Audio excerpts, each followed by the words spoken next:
গতকালকে যে চাঞ্চল্যকর ঘটনা ঘটেছিল যে মোথাবাড়ি থানার অন্তর্গত বাঙ্গিটোলা হাসপাতাল থেকে একটা যে 10 দিনের শিশু বাচ্চা মেয়েকে চুরি করেছিল, আজকে সেই মেয়েটির খোঁজ পাওয়া গেল, সেই মহিলাটির খোঁজ পাওয়া গেল, সেই চোর মহিলাটির খোঁজ পাওয়া গেল পঞ্চানন্দপুর 2 দামাদটোলায়।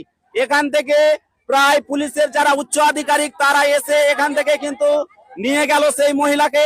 সম্পূর্ণ তদন্ত করে দেখবে যে এটার পিছনে আরো বড় চেন আছে বা বড় কোনো হাত। আপনারা সরাসরি দেখছেন যে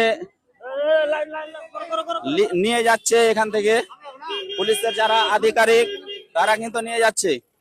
আপনারা সরাসরি দেখতে থাকেন যে এখন সম্পূর্ণ তদন্ত করে দেখবে আমরা।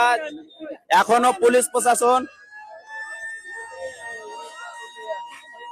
স্যার স্যার স্যার স্যার বলছি স্যার স্যার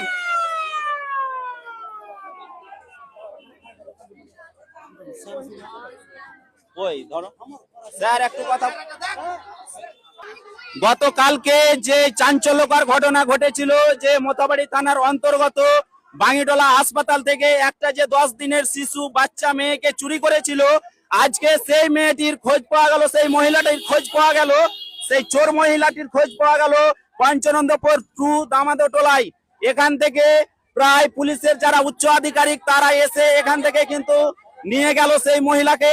সম্পূর্ণ তদন্ত করে দেখবে যে এটার পিছনে আরো বড় চেন আছে বা বড় কোনো হাত আছে নাকি।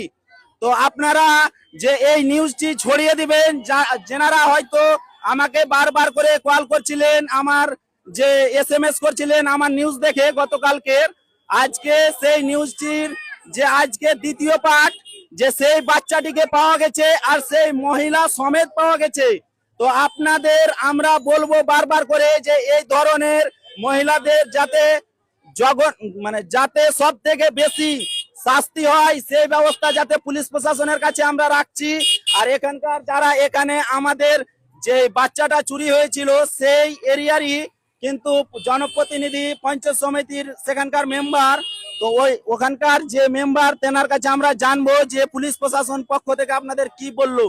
এটা কি সেই বাচ্চা কনফার্ম হয়ে গেছে? হ্যাঁ, কনফার্ম হয়ে গেছে। পুলিশ প্রশাসন চাইছেন, আমরা মেয়েটার শাস্তি চাইছি। শাস্তি চাইছেন? হ্যাঁ, কঠোর থেকে কঠোরতম শাস্তি হোক। এখন একটা দুধের শিশুকে নিয়ে গিয়েছে তার মায়ের কোল থেকে, যে ছিনিয়ে একটা আদর করার যে একটা বাহানা দিয়ে এত যে সুন্দরভাবে বুঝিয়ে সে চুরি করে, যে ছলনা করে, এত বড় জঘন্যতম অপরাধের জন্য ওখানকার যারা জনপ্রতিনিধি তারা তো বললো যে তারা সব থেকে শাস্তি চেয়েছে, সব থেকে কঠোরতম শাস্তি, যাতে